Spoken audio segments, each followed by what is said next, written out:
Para hablar al respecto, saludo a Luis Miguel Abardini, socio de Marcos y Asociados, consultora energética. ¿Qué tal, Luis Miguel? Muy buenas tardes. Susana, buenas tardes. Gusto en saludarte a ti y a tu auditorio. Igualmente, pues vemos que a pesar de la reducción en la carga fiscal de Pemex y las capitalizaciones patrimoniales que ha hecho el gobierno federal, pues el perfil financiero de la petrolera no ha mejorado. ¿Por qué? ¿Y por qué vemos que las calificadoras pues siguen cambiando la perspectiva o bajando la calificación? Mira, tenemos tres calificadoras importantes que son las que determinan la percepción de los tenedores de la deuda de Pemex. Por un lado está Standard & Poor's, que califica a Pemex igual que el gobierno federal y por lo tanto le da grado de inversión. Tenemos a Fitch, que acaba de reducir la calificación de Pemex por considerar que hay un debilitamiento en el apoyo por parte del gobierno federal. Y ahora tenemos a Moody's, que mantiene la calificación, pero la considera ya dentro de una perspectiva negativa, con la posibilidad de modificarla dentro de un plazo de un año. Las calificadoras no son perfectas, pero es lo mejor que tenemos para poder evaluar cuál es la situación financiera de una empresa. Y efectivamente, la situación de Pemex es una situación que ya desde hace bastantes años, por lo menos una década, Pemex está en una situación financiera complicada porque el nivel de su deuda es muy alto. De hecho, la deuda de Pemex es la deuda más alta para una empresa petrolera en comparación con su capital y con sus activos. Lo que dice Moody's concretamente es que el modelo de negocios de Pemex no funciona. Me sorprende que apenas se estén dando cuenta de eso, porque esto ya lleva tiempo, y desafortunadamente no clarifican cuáles son aquellos aspectos del modelo de negocios con los que no están de acuerdo. Yo sí te podría decir que hay cosas con las que no estoy de acuerdo en la calificación que le da Moody's y cosas en las que sí estoy de acuerdo. ¿Cuáles son estas? En aquellas cosas en las que no estoy de acuerdo es, Pemex mostró resultados positivos por primera vez en muchos años en 2022 y en el primer trimestre de 2023. Segundo, el nivel de inversión de Pemex se ha elevado de 10,000 millones de dólares en el año 2018 a un nivel actual de 17,000 millones de dólares. Es decir, Pemex sí está haciendo un esfuerzo por elevar el nivel de inversión que Moody's y Fitch dicen que debería ser mayor. Estoy de acuerdo en que debería ser mayor, pero Pemex sí está haciendo un esfuerzo en ese sentido. Y el tercer tema es el nivel de producción.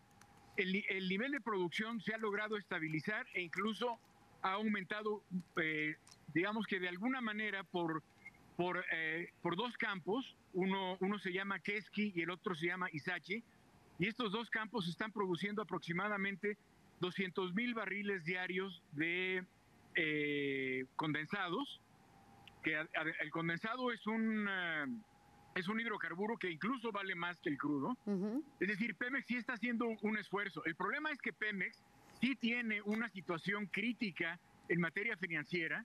El gobierno le ha transferido, en este sexenio, le ha transferido 40,000 millones de dólares. Sí. De hecho, es la primera vez en la historia de Pemex en donde ha habido una reducción en el capital negativo de Pemex, de pasar de 115,000 millones de dólares negativos alrededor de 95,000 millones de dólares negativos, pero 95,000 millones de dólares negativos sigue siendo una cifra exorbitante que no podría soportar ninguna empresa. Y aunado a esto, tenemos los vencimientos de deuda que tiene Pemex para este año, para el próximo año y para el siguiente año. En ese sentido, yo creo que Standard & Poor's tiene mucha razón en pensar que en el largo plazo el gobierno federal nunca va a dejar a Pemex solo. El gobierno federal va a seguir haciendo transferencias, pero lo que sí hay que considerar es que Pemex necesita una reestructura financiera profunda, una reestructura financiera en donde participen los tenedores de bonos y los deudores de Pemex y participe el gobierno federal. El presidente incluso había hablado al principio del año de una solución que sería la solución definitiva para Pemex, que es tomar la deuda de Pemex, o por lo menos una parte de la deuda de Pemex, y convertirla en deuda soberana, es decir, deuda del gobierno federal. Eso resolvería muchos problemas que Pemex tiene porque la carga de deuda es demasiado alta para cualquier empresa y no es viable en el largo plazo. ¿Qué tiene que ocurrir precisamente para que se tome parte de la deuda de Pemex, que se traspase a ser deuda del gobierno federal? ¿Tiene que ser algo que pase por el Congreso?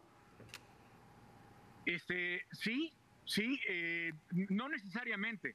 Existen diferentes mecanismos a través de los cuales el gobierno federal podría convertirse en garante de parte de la deuda de Pemex.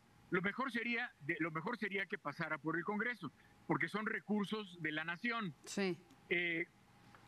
Aquí yo creo que este gobierno o el gobierno que venga, ya sea del partido gobernante o de la oposición, tiene que tomar en cuenta la importancia que tiene Pemex en la economía nacional todavía el día de hoy y habría que explorar diferentes mecanismos que pueden o no pasar por el Congreso, pero que finalmente el resultado es que una parte de esta deuda se convierta en deuda soberana y por lo tanto el balance general de Pemex sea un balance más sano del que podemos ver en este momento. Además de esta parte de convertir parte de la deuda en deuda soberana, porque bueno, como decíamos, pues es la petrolera más endeudada del mundo, está teniendo problemas para pagar a sus proveedores. Incluso aquí platicábamos una nota de Bloomberg que mencionaban el tema de los coyotes, que son intermediarios que ayudan a que se paguen estas deudas. También, ¿qué nos dices de la participación privada, reactivar los farm outs? Mira, es muy importante, no solamente los farm outs. En esta administración se cancelaron por completo las rondas a través de la cual se asignaban bloques en aguas profundas, donde tenemos la mayor parte del crudo por descubrir en México está en aguas profundas y realmente me parece muy desafortunado que se hayan suspendido estas rondas o que se hayan también cancelado la posibilidad de hacer farm outs. Farm outs querría decir que habría asociaciones entre Pemex y los privados. Así es. De hecho, lo que está pasando en el campo Zama es algo parecido a un farm out, porque Zama y Pemex están conjuntamente explotando un campo que tiene grandes reservas y la impresión que me da es que esta administración durante los últimos 2 años ha estado digamos, moderando su política con respecto a los hidrocarburos y yo esperaría que esto evolucionara de tal manera en el que se considerara una vez más la participación del sector privado, porque el sector privado no solamente trae capital, sino que asume riesgo, un riesgo que en este momento Pemex está asumiendo por completo y eso no es bueno tampoco para Pemex y no es bueno para el país.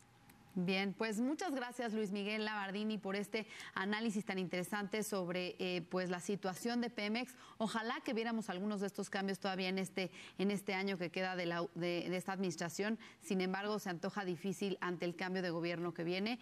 Pues ojalá que se vea por el bien de la petrolera. Muchas gracias Luis Miguel Labardini, socio de Marcos y Asociados, consultora energética. Muy buenas tardes. Gracias, buenas tardes Susana.